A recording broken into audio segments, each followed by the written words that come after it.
कभी कभी ऐसा होता है ना कि सबसे बड़ी मुश्किलों का हल ताकत में नहीं, बल्कि एक छोटी सी सही तरकीब में छिपा होता है। आज हम एक ऐसी ही बड़ी मजेदार कहानी को समझेंगे जो हमें यही सिखाती है कि अकल की असली ताकत क्या होती है। तो इस कहानी में हमारे साथ हैं दो किरदार। एक अपना काम करने वाला, एक मेहनती टोपी बेचने वाला, और दूसरे हैं पेड़ों पर रहने वाले कुछ बड़े ही नटखट बंदर। तो चलिए सबसे पहले मिलते हैं कहानी के हीरो से, एक टोपी वाला जो रोज की तरह गांव-गांव जाकर अपना सामान बेच रहा है। तो सोचिए, एक धूप वाला दिन है। एक टोपी बेचने वाला अपनी रोजी रोटी के लिए अपनी रंग बिरंगी टोपियां लेकर एक गांव से दूसरे गांव जा रहा था। सब कुछ बिल्कुल नॉर्मल था।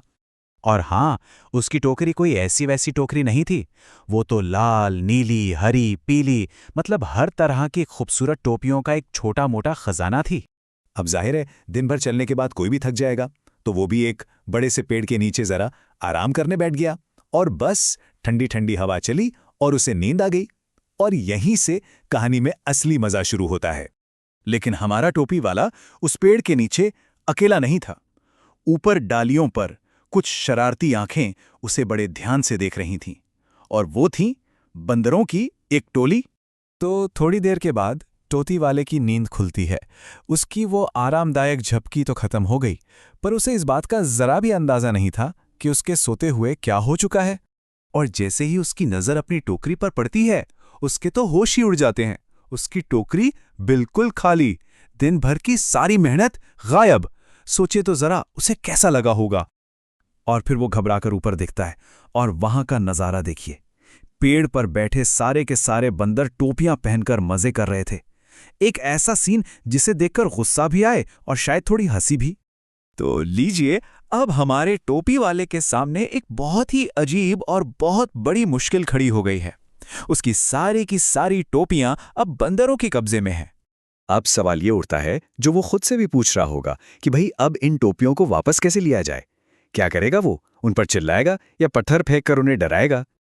और यहीं ठीक इसी मोड़ पर कहानी का सबसे दिलचस्प हिस्सा शुरू होता है। उस बेचैनी और गुस्से के बीच उसके दिमाग की बत्ती जलती है और एक कमाल की तरकीब सूझती है। यहां एक बात जानना बहुत जरूरी है। बंदर जो होते हैं वो नकलची होते हैं। मतलब वो दूसरों को जो करते हुए देखते हैं बिल्कुल वैसा ही करने की कोशिश करते हैं।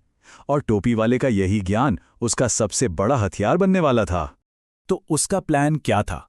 बहुत ही सिंपल पर जबरदस्त। स्टेप 1, उसके दिमाग में एक आइडिया आता है। स्टेप 2, वो अपने खुद की टोपी उतारता है। और स्टेप 3, जो कि सबसे जरूरी था, वो गुस्से का नाटक करते हुए अपनी टोपी जोर से जमीन पर फेंक देता है। और फिर हुआ क्या? ठीक वही जो उसने सोचा था। जैसे ही टोपी वाले ने अपनी टोपी फेंकी, सारे बंदरों ने उसकी नकल करते हुए अपनी अपनी टोपियां भी उतारकर नीचे फेंक दी, बिल्कुल प्लान के मुताबिक। और बस काम हो गया। टोपी वाले ने एक पल भी बर्बाद नहीं किया। जल्दी से सारी टोपियां उठाईं, उन्हें अपनी टोकरी में रखा और खुशी खुशी वहां से अपने रास्ते चल पड़ा। ये जीत उसकी समझदारी की थी। तो इस छोटी सी और मजेदार कहानी से हमें क्या सीखने को मिलता है? चलिए अब इसके सबसे जरूरी हिस्से यानी इसकी सीख पर आते हैं। तो इस पूरी कहानी का सार ये है, समझदारी से बड़ी समस्या भी आसानी से हल हो सकती है। ये हमें सिखाती है कि कभी-कभी ताकत या गुस्से से ज्यादा काम आती है बुद्धि और शांत दिमाग। और आखिर में ये कहानी हमें एक सवाल के साथ छोड़ जाती है कि समझदारी की, इस चालाकी की असली ताकत क्या है और हम इसे अपनी रोजमर्रा की जिंदगी में कैसे इस्तेमाल कर सकते हैं। ये सोचने वाली बात है ना?